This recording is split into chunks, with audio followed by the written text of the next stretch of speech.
मंच पर आसीन बार एसोसिएशन के अध्यक्ष महोदय, महासचिव महोदय, पीपी साहब, जीपी साहब, मंचासीन विद्वान प्रधान न्यायाधीश महोदय, एडीजे अमन साहब, सेक्रेटरी, पीपी साहब, मुंसिफ साहिबा, एडिशनल जजेस, उपस्थित अन्य न्यायिक पदाधिकारीगण, सम्मानित अधिवक्तागण, प्रिंट मीडिया और इलेक्ट्रॉनिक मीडिया के लोग, हमारे सिविल कोर्ट के कर्मचारीगण, उपस्थित देवियों और सज्जनों, आज हम लोग महिलाओं को उनके अधिकारों के प्रति जागरूक करने के लिए यहां इकट्ठा हुए हैं। बात जागरूकता पर होनी चाहिए। हम लोग जिस देश के वासी हैं, महिलाओं की पूजा करते हैं। महालक्ष्मी, महाकाली, महासरस्वती की पूजा करना महिलाओं के प्रति आदर का परिचायक है, आदर का द्योतक है। मित्रों, नारी मानवीय सृष्टि, इस सृष्टि के सृजन और मानवीय सभ्यता में अहम भूमिका निभाती है। सृष्टि के सृजन के लिए स्त्री और पुरुष दोनों का बराबर योगदान होता है, दोनों की बराबर भूमिका होती है। वे दोनों एक दूसरे के पूरक और सहयोगी होते हैं। नारी माता के रूप में व्यक्ति का चरित्र निर्माण करती है, पत्नी के रूप में एक अहम भूमिका निभाते हुए उसके वंश की वृद्धि करती है, बहन और बेटी के रूप में पुरुष को ऊर्जा और प्रोत्साहन देती है। तो नारी अत्यंत महत्वपूर्ण व्यक्ति है, अत्यंत महत्वपूर्ण हमारे समाज में है, इसलिए नारी का सम्मान होना चाहिए।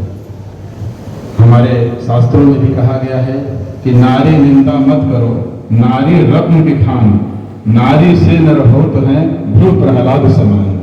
हमारे जितने महापुरुष पैदा हुए हैं सब नारी से ही हुए हैं, कोई स्वर्ग से ऊपर से नहीं टपका है। इसलिए नारी अत्यंत आदरणीय है, अत्यंत सम्माननीय है, उसका सम्मान होना चाहिए। आप पुराण को उठा के देखिए, धार्मिक ग्रंथों को पढ़िए, इतिहास को पढ़िए, जहां नारी का सम्मान हुआ है वहां पर पूरी समृद्धि रही है, और जहां नारी का अपमान हुआ है उस समाज का विनाश हो गया है। रावण ने नारी का अपमान किया, इस पूरी धरती से, समूची सृष्टि से राक्षसों का विनाश हो गया। दुर्योधन ने नारी का अपमान किया, उसका इंद्रप्रस्थ, हस्तिनापुर दोनों चला गया, कुछ नहीं बचा। उसके बंधु बांधव, इष्ट मित्र, नात रिश्तेदार सभी मारे गए, समूल नाश हो गया। पूरे उस युग का समापन हो गया। जो सृष्टि थी पूरी सृष्टि खत्म हो गई, बस मात्र नारी के अपमान की वजह से। द्रौपदी का वस्त्रहरण हुआ और परिणाम स्वरूप इतना बड़ा महाभारत हुआ, और महाभारत में सब कुछ खत्म हो गया।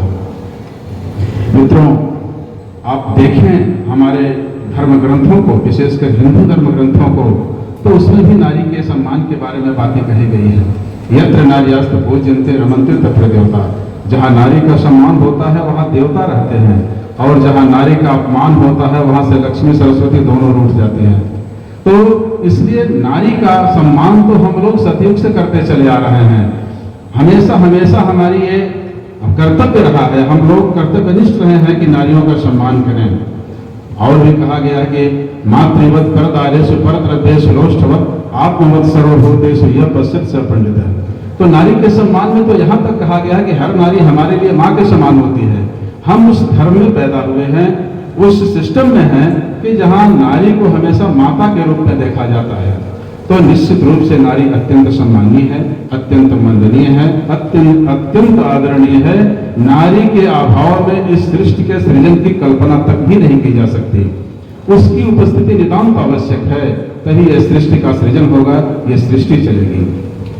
बहुत सारी बातें हुई, लेकिन जरूरी बात यह है कि उनके अधिकारों के बारे में भी कुछ चर्चा की जाए, उनके अधिकारों के बारे में बताया जाए।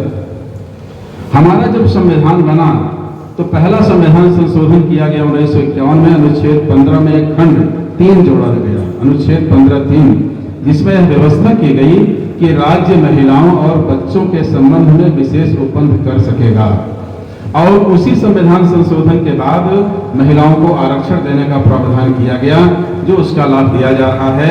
तो सबसे पहले हमारे संविधान ने उनको अधिकार देना शुरू किया फंडामेंटल राइट के रूप में। राज्य के निर्देशक तत्वों के रूप में भी कुछ प्रोविजन रखे गए हैं अनुच्छेद 39 समान कार्य के लिए समान वेतन। अनुच्छेद 42 प्रसूति सहायता दी जाएगी। अनुच्छेद 44 समान नागरिक संहिता और मौलिक कर्तव्य जोड़ा गया। 42वें संविधान संशोधन अधिनियम में तत्कालीन प्रधानमंत्री श्रीमती इंदिरा नेहरू गांधी के समय में संविधान संशोधन हुआ। उन्होंने सोचा कि जहां मौलिक अधिकार हैं तो वहां मौलिक कर्तव्य भी होने चाहिए। अधिकार और कर्तव्य में संतुलन आवश्यक है। अनुच्छेद 51A(e) का अंग A(e) जोड़ा गया और उसमें यह व्यवस्था की गई कि महिलाओं के गरिमा के खिलाफ अगर कोई प्रथाएं हैं, महिलाओं की गरिमा को अपमानित करने वाली कोई प्रथाएं हैं, तो ऐसी प्रथाओं का हमें त्याग करना चाहिए, ऐसी प्रथाओं को हमें अपनाना नहीं चाहिए। तो संविधान में इस तरह के प्रोविजन रखे गए, इस तरह के प्रावधान रखे गए ताकि महिलाओं को सशक्त किया जा सके, उनके प्रति किसी प्रकार का भेदभाव नहीं किया जा सके। हमारे संविधान ने यह गारंटी दी है कि महिलाओं को ये अधिकार हैं, महिलाओं पुरुषों के साथ कंधे से कंधा मिलाकर चलती रहेंगी और पुरुषों के बराबर ही काम करेंगी, पुरुषों के बराबर उनको अधिकार होंगे और पुरुषों की तरह उनके अधिकार और कर्तव्य और दायित्व भी होंगे। आईपीसी में भी ज्यादा शार्ट हम करेंगे। आईपीसी में भी जोड़ा गया 498 1983 में 498 का एक अलग चैप्टर जोड़ा गया आईपीसी में। उसके तहत उनको विशेष अधिकार दिए गए कि अगर कोई विवाहित महिला है, उसके परिवार के सदस्य उसको प्रताड़ित कर रहे हैं तो उसके लिए ये अपराध है और ये नॉन कंपाउंडेबल नॉन वेलेबल अपराध है। और उसके वजह से महिलाओं के प्रति जो भी था प्रताड़ना, अगर कुछ होती भी थी तो सारी प्रताड़नाएं अब खत्म हो रही हैं। लोग महिलाओं के अधिकारों के प्रति जागरूक हो रहे हैं और ऐसा कोई काम नहीं करेंगे कि महिलाओं के अधिकारों का उल्लंघन हो और अपने कर्तव्यों का ब्रीच ऑफ ड्यूटी नहीं हो और दूसरे के अधिकार भी नहीं छीने जाएं। 498 जोड़ा गया। सीआरपीसी में 125 आप लोग जानते ही हैं कि उनको मेंटेनेंस मिलेगा और 125 से पहले हमारे धर्मशास्त्रों में मनुस्मृति में कहा गया है कि वृद्धो च माता पितरो साध्वी भार्या सुत शिशु अपकार्य शकम कृत्वा भर्तव्या मनोभवेत्। वृद्ध माता पिता साध्वी स्त्री का भरण पोषण सैकड़ों अपकृत्य करते हुए भी करना चाहिए। और ठीक इसी बात को सीआरपीसी जब 1898 ईस्वी में पहले अंग्रेजों ने बनाया तो हूबहू इसको उठा के रख दिया बिना किसी कामा फुल स्टॉप के। तो हमारे धर्मशास्त्रों ने भी उनको अधिकार दिया और सीआरपीसी में जोड़ा गया। एक अलग प्रोविजन सीआरपीसी में है 46(4) सेक्शन 46(4) कि उन्हें सूर्यास्त के बाद और सूर्योदय से पहले गिरफ्तार नहीं किया जाएगा। अगर कोई विशेष परिस्थिति होती है तो किसी महिला पुलिस अधिकारी के द्वारा और न्यायिक मजिस्ट्रेट प्रथम श्रेणी के परमिशन से जिसकी टेरिटोरियल जुरिस्डिक्शन में गिरफ्तारी होनी है या अपराध किया गया है, जब तक उसकी परमिशन नहीं हो जाएगी किसी महिला को रात में गिरफ्तार नहीं किया जाएगा। सूर्यास्त के बाद और सूर्योदय के पहले उसे गिरफ्तार नहीं किया जाएगा। एविडेंस एक्ट में 2002 में संशोधन किया गया। सेक्शन 146 में एक प्रोविजन जोड़ा गया। अगर बलात्कार के संबंध में कोई कार्रवाई चल रही है तो जो अभियुक्ति है, जो विक्टिम है, उस विक्टिम लेडी के इमोरल कैरेक्टर के बारे में कोई सवाल नहीं पूछा जाएगा। तो समय समय पर ऐसे संशोधन किए जाते रहे। सीपीसी में भी एक सेक्शन है, सेक्शन 132, महिलाओं को पर्सनल अपीयरेंस से छूट दी जाएगी और वो अपने अधिवक्ता के माध्यम से न्यायालय में उपस्थित होकर के अपने न्यायालयीय कार्रवाई का वो संचालन अपने अधिवक्ता के माध्यम से करा सकेंगे। हिंदू मैरिज एक्ट में सेक्शन 13(2) तलाक के जो सामान्य ग्राउंड्स हैं पुरुषों के लिए 4 ग्राउंड्स महिलाओं को और दिए गए हैं। जैसे बाइगेमी है, रेप में या फिर अननेचुरल ऑफेंस में उसको सजा हो जाती है। मेंटेनेंस अगर वो 1 साल तक नहीं देता है और एज ऑफ प्यूबर्टी अगर वो महिला बालिग हो जाती है तो बालिग होने के बाद वो अपने मैरिज को रिपुडिएट करा सकती है और वह अपने पति से अलग हो सकती है। तो एक विशेष अधिकार तलाक में और आधारों पर दिया गया है कि इन अलग आधारों पर 4 आधारों पर वह तलाक का मुकदमा दाखिल कर सकती है और न्यायालय से तलाक की डिक्री प्राप्त कर सकती है। इसके अलावा section 24, section 25, section 26, section 27 Hindu marriage act में ये 4 सेक्शन और दिए गए हैं जिनके महिलाओं के बारे में ही विशेष रूप से हैं। वो during pendency of case maintenance, identity maintenance की क्लेम कर सकती है। अस्थायी निर्वाह एवं भरण पोषण सेक्शन 25 में मांग कर सकती है। सेक्शन 26 अगर कोई उसका शिशु है तो उसकी अभिरक्षा की मांग कर सकती है। सेक्शन 27 में है कि अगर वो स्त्री पुरुष पति पत्नी की कोई ज्वाइंट प्रॉपर्टी है तो उसके लिए विभाजन की भी वो मांग कर सकती है। तो इस तरह से जब हमारा देश आज़ाद हुआ, हिंदू कोड बिल बना, तो हिंदू मैरिज एक्ट बना करके महिलाओं को बहुत सारे अधिकार प्रदान किए गए। इन अधिकारों को आप लोग जानें, महिलाएं कम है इसलिए आप लोगों को मैं ज़्यादा बता रहा हूं कि आप लोग नोट करते रहें, मैं जो बोल रहा हूं कलम कागज लेके, इसका प्रचार प्रसार करें कि महिलाओं को राइट्स हैं, उनके अधिकार हैं, उन अधिकारों का अतिलंघन नहीं होना चाहिए, ये होना चाहिए। आगे हिंदू सक्सेशन एक्ट में उनके लिए प्रोविजंस किए गए। सेक्शन 14, हिंदू सक्सेशन एक्ट लागू होने से पहले या लागू होने के बाद अगर कोई संपत्ति, कोई अचल संपत्ति किसी महिला, अचल जो भी संपत्ति है किसी महिला के कब्जे में है तो उसकी एब्सोल्यूट ओनर होगी। पहले हिंदू सक्सेशन एक्ट से पहले महिला केवल सीमित स्वामित्व उसको होता था, वो उसकी एब्सोल्यूट ओनर नहीं होती थी, उसको केवल जीवन निर्वाह करने के लिए ही उसको संपत्ति मिलती थी। बाकी उसके मरने के बाद फिर उसके पुरुष उत्तराधिकारी जो होते थे उनको मिल जाती थी। बाद में 1937 में अंग्रेजों ने कानून बनाया, the Hindu women rights to property act 1937, जिसमें उनको कुछ अधिकार प्रदान किए गए।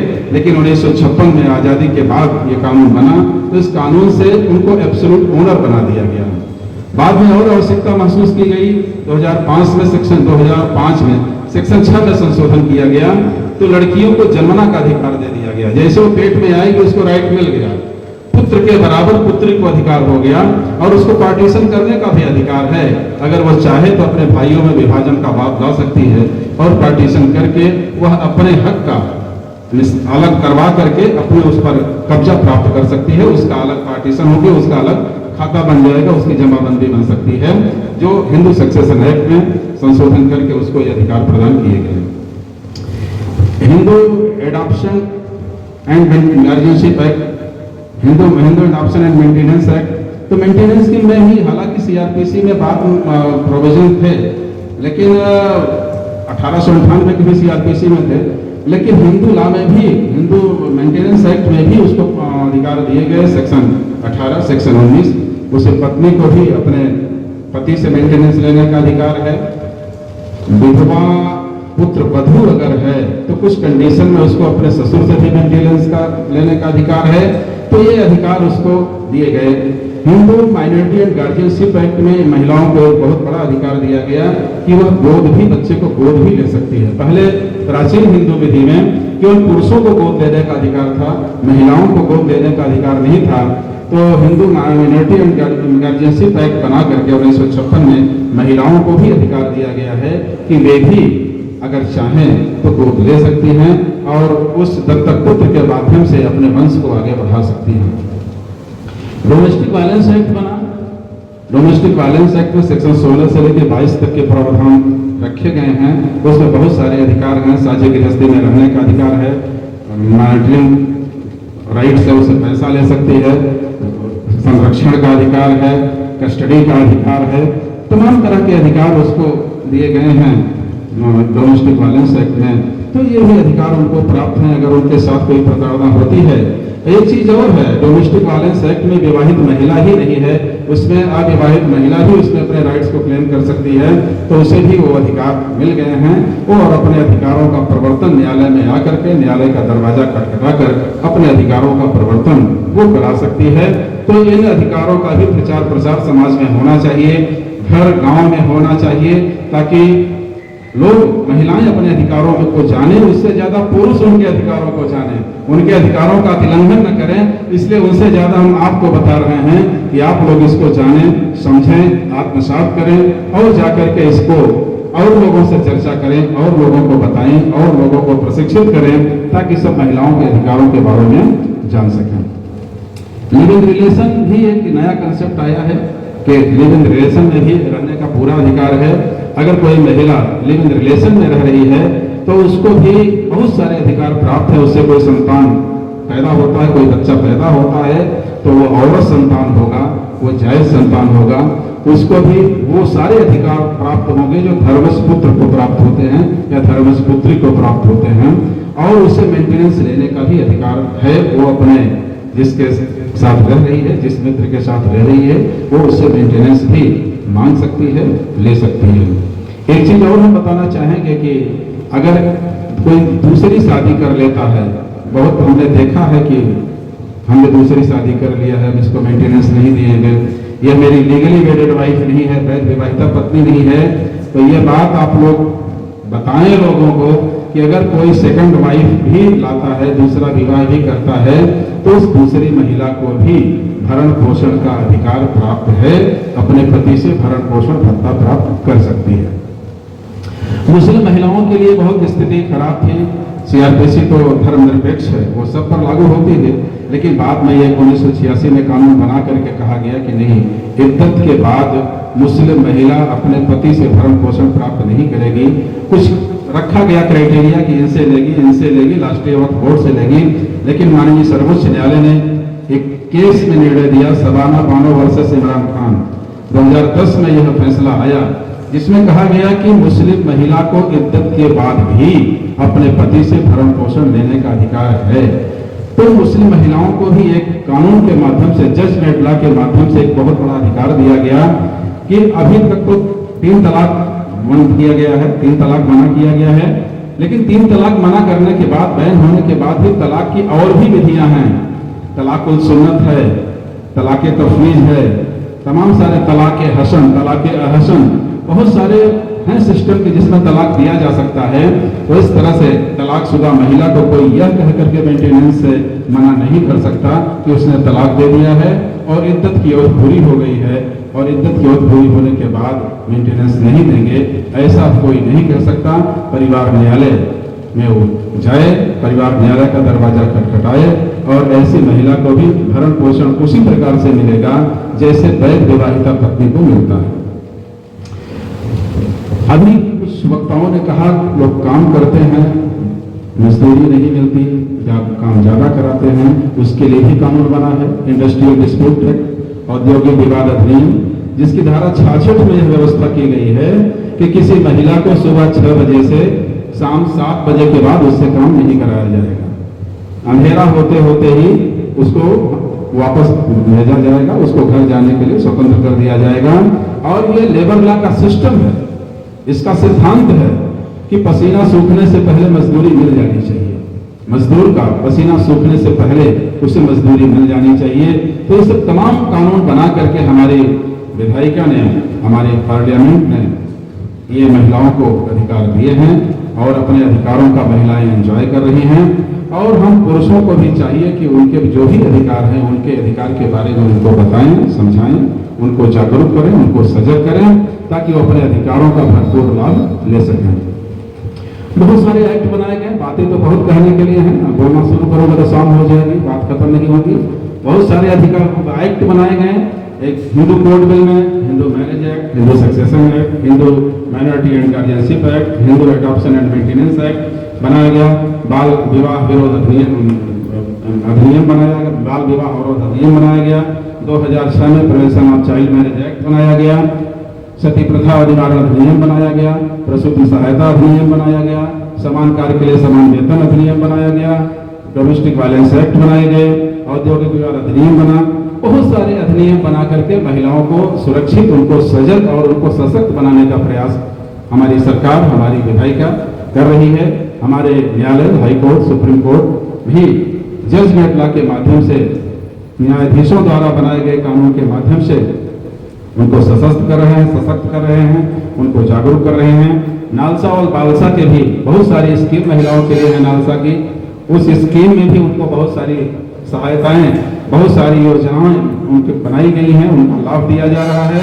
बस उनको जागरूक करने की जरूरत है। हम कोशिश करेंगे कि महिलाओं के संबंध में नालसा की और भी जो स्कीम हैं उसके बारे में उनको बताएं और उसके प्रति भी उनको सजग करें, जागरूक करें, ताकि वे अपने अधिकारों का पूरी तरह से उपयोग करें और उसका लाभ उठाएं।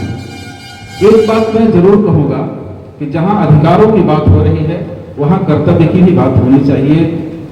कर्तव्य और अधिकार दोनों में संतुलन आवश्यक है।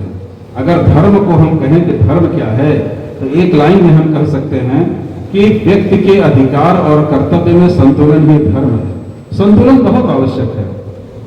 तो अधिकार के साथ साथ कर्तव्य भी कुछ हैं।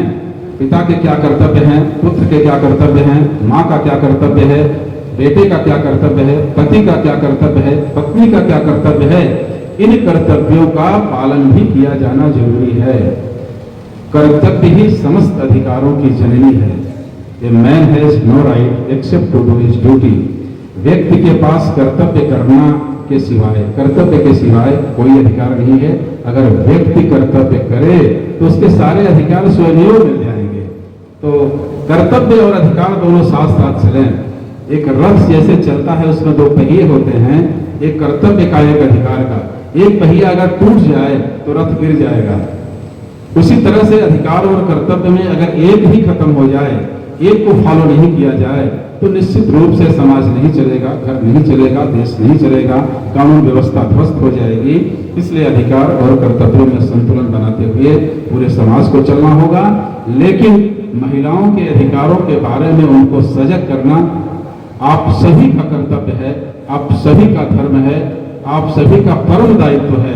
इसलिए आप लोग मन में ठान लें कि आज हम लोग यहाँ से जाएंगे, अपने गांव में जाएंगे, इस बात की चर्चा करेंगे कि आज नालसा का एक कार्यक्रम था, उसमें महिलाओं को उनके अधिकारों के प्रति जागरूक किया गया था।